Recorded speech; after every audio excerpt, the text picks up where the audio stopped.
Glenn Kacher, it's good to see you. Nice day to have you on. Welcome back. Hey, thank you very much, Scott. Appreciate it. So this news, obviously, Alphabet and Apple, brings this conversation to mind that you love Alphabet stock, and you say some things, at least to our producers, that would have sounded blasphemous just 8 months ago. You say it's likely that, this is Google, likely the #1 beneficiary of AI in the long run, and they have the best monetization engine and the largest user base on the internet. Man, the market thought something totally different like 8 months ago, and then the chart went parabolic. Yeah, I think there's been a big misunderstanding really on Google's position in the market. Right now, of course, OpenAI is leading the charge on current usage and traffic for their ChatGPT, but Google's coming up from behind very quickly. They have a more efficient compute architecture with the TPU. They have the ability to resell to all their enterprise customers of Google Cloud Platform. And then you look at their other models in imaging and video that are, leading the industry. Applications that they have in their full stack include search, of course, YouTube, Gmail, and Maps. And then they have the whole product network, advertising network using Android and Chrome and search partnerships with companies like Apple that you guys just mentioned. So that's turning from just a search traffic partnership to an AI traffic partnership. You said you've been buyers of Google.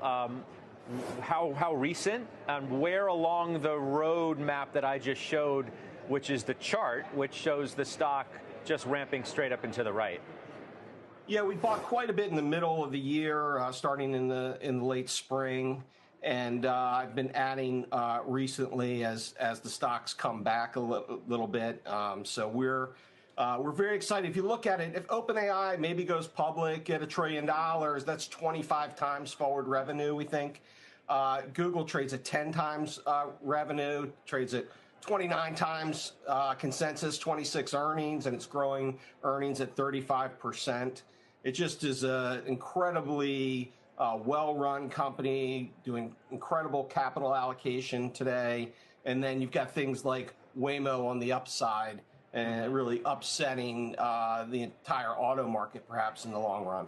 You like Amazon too. What's been wrong with that stock? It's off to a good start this year, but certainly underperformed in a big way last. Well, I think they've been kind of slow and quiet on their, what they're doing in AI. They've largely partnered with Anthropic there. I think they're starting to emerge as a winner, of course, in advertising, and as that the ability to use AI to your advantage for your advertising business for really any of the big ad players has been documented and a real source of growth. So you look at that, you look at the e-commerce business, which we're kind of getting for free, and then we think AWS gets driven by enterprise AI traffic over the next 5 years. So really like their positioning in the market. What do you make of the whole debate right now about the mega cap trade in general versus, say, everything else? Yeah, it's a good question. I mean, look, in the next couple of years, we're certainly seeing a huge period where we've got tons of demand outstripping the supply of AI compute.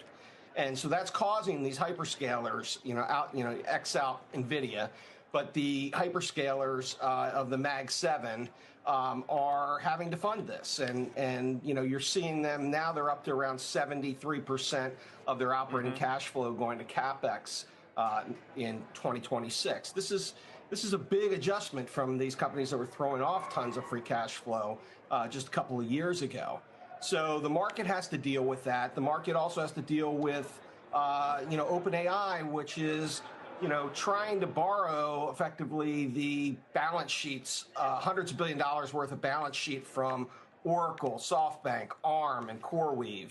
Right. And, the market has to digest that. So there's going to be an interesting kind of, does OpenAI get the next $100 billion round raised in the first half of this year, or does it take longer? So there's a big question in the market there, and so I think everyone's wrestling with this: how fast is revenue growing versus how fast OpEx and CapEx are growing for All right. the hyperscalers and other players.